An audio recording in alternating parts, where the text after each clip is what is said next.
Welcome, everyone, and welcome Congressman Brad Wenstrup of Ohio. He served in Congress since, 2013, and he's decided to hang things up at the end of this year. But you have been someone, former Army Reserve officer, and I was honored. I want to tell the audience I was honored to go to your retirement ceremony for that wonderful service you provided the country. Brad. And today we're here talking. We've got a number of congressmen, we've got European officials and others. And really, what I'm trying to get at is, do we have blind spots when it comes to thinking about our collective security, transatlantic security? We have a lot of hotspots in the world, and when it comes to everything from defense production to cybersecurity to biohazards internationally, I'm just interested in your long experience as someone in the military who's also served in Congress. What would make your top three worries? Well, there's several today, and things have certainly changed. I'd say even in the past, 10 years, certainly in the past 20 years. When you look back, Steve, we were fighting terrorism. I mean, that became the cry after 9/11, 2001, and we got pretty good at it. We have not had a terrorist attack in our country. But in the meantime, some of our near-peer adversaries have been developing more of their capabilities and trying to expand their authorities around the world that is a concern to us. And then, we can get into what we see from COVID, especially as that we have threats on the health side. And for example, bioweapons and biosecurity, so the technology exists. It's pretty clear there's technology that exists that we can create new viruses. You can take parts of You could actually create pathogens and wipe out a lot of folks. right, and that is a concern. And what is the medic in the field going to do when a pathogen just goes across the battlefield, if you will, or other things, innocent civilians right here at home? So those concerns are there, and I don't think they're unrecognized at this time. I just think we have a lot of making up to do.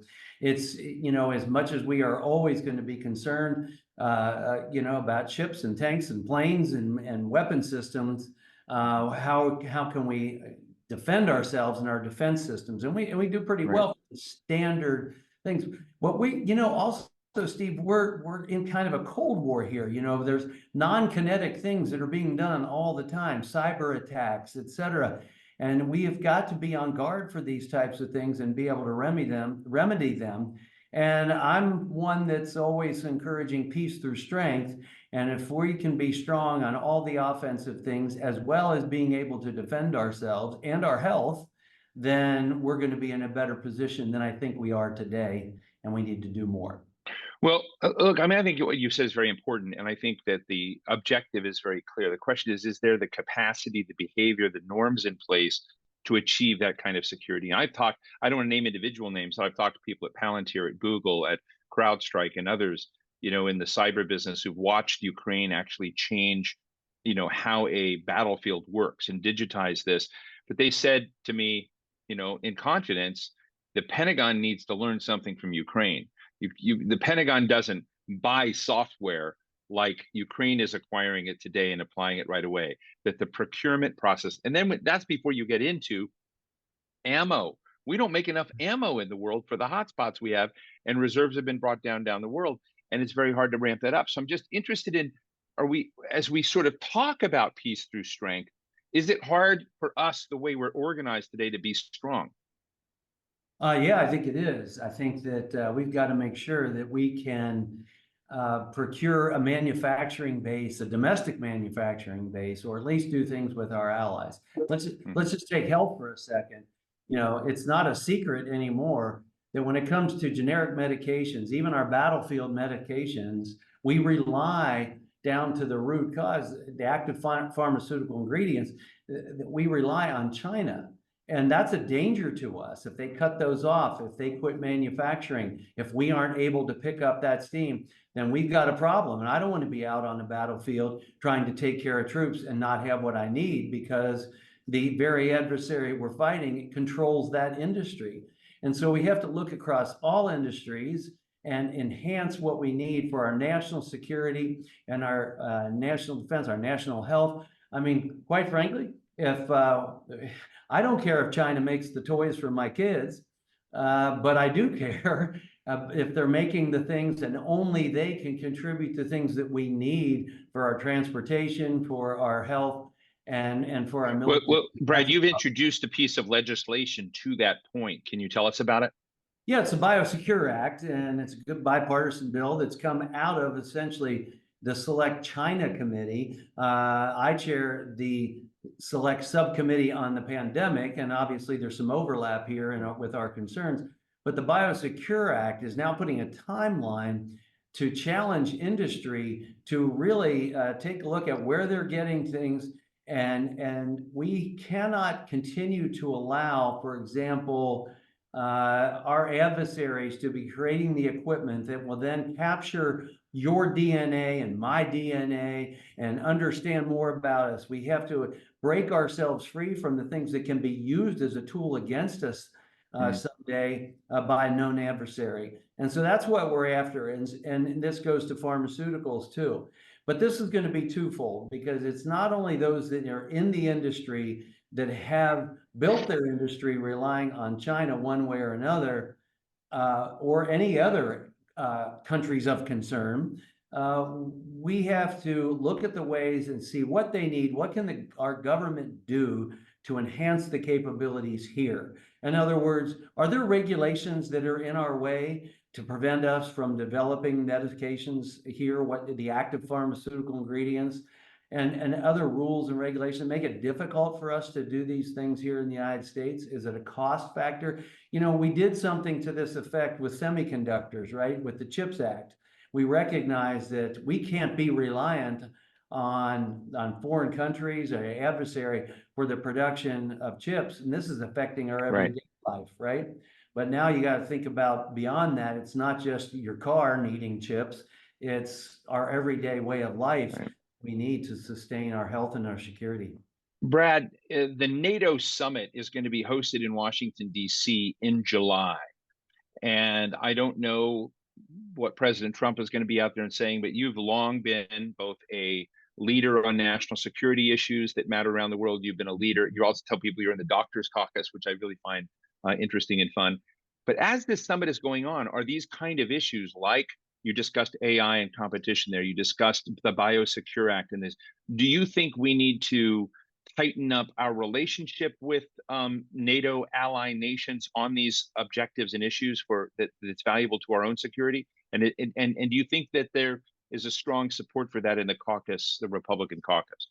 Oh yeah, I think there is, for sure. NATO is hugely needed. You know, it came out of World War II. We're about to celebrate the 70th year history of NATO, which was designed to make peace through strength, right?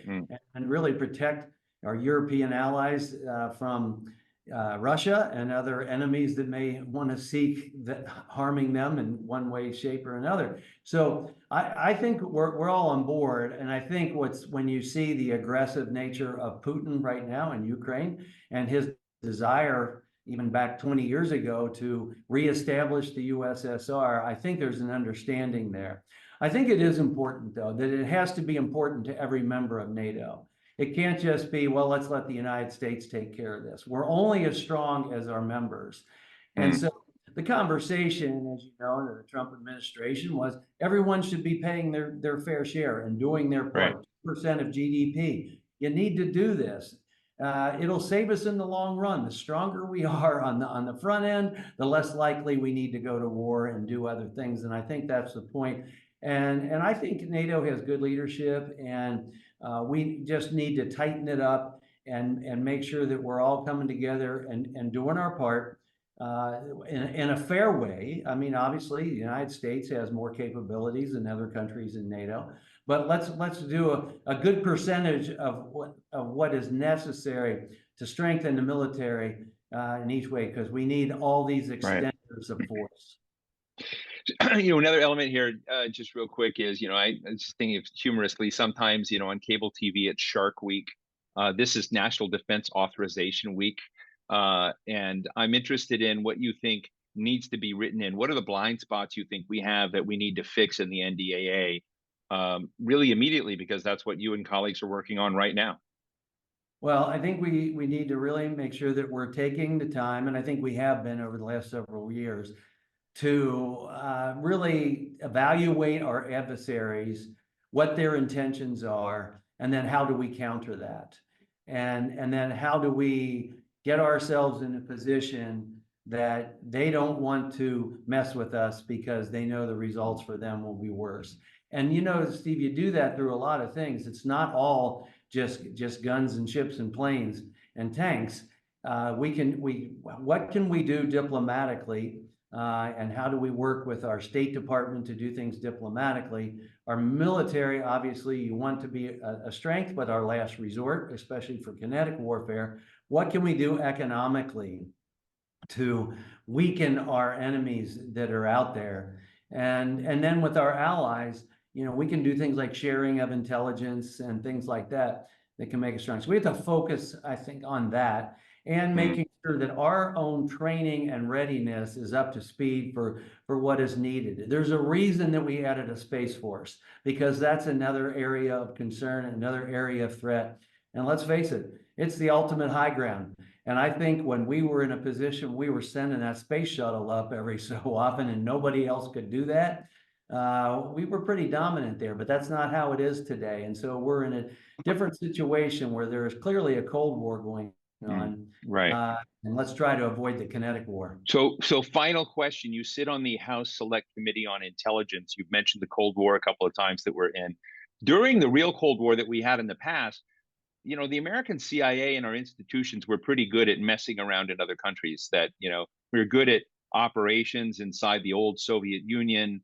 And I've been interested in the issue of how in the area of disinformation and cyber sabotage, et cetera. I know we have, you know, capable abilities in cyber command and cyber response, but when it comes to the disinformation side of this, why aren't we delivering a message to, you know, Vladimir Putin and Russia on the disinformation side, showing what we can do, or have all those muscles atrophied?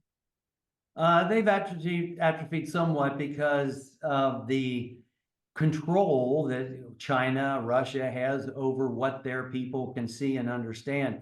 Whereas we're a much freer society, and there's this influence through social media that we don't necessarily like, that our adversaries are using. We have to do better. And I will also say it's been tougher on human intelligence because it's much more difficult to penetrate within these countries. And part of that is because of technology. It's very difficult to be as secretive on the human side, but we have to continue to build relationships and do what we can in those areas.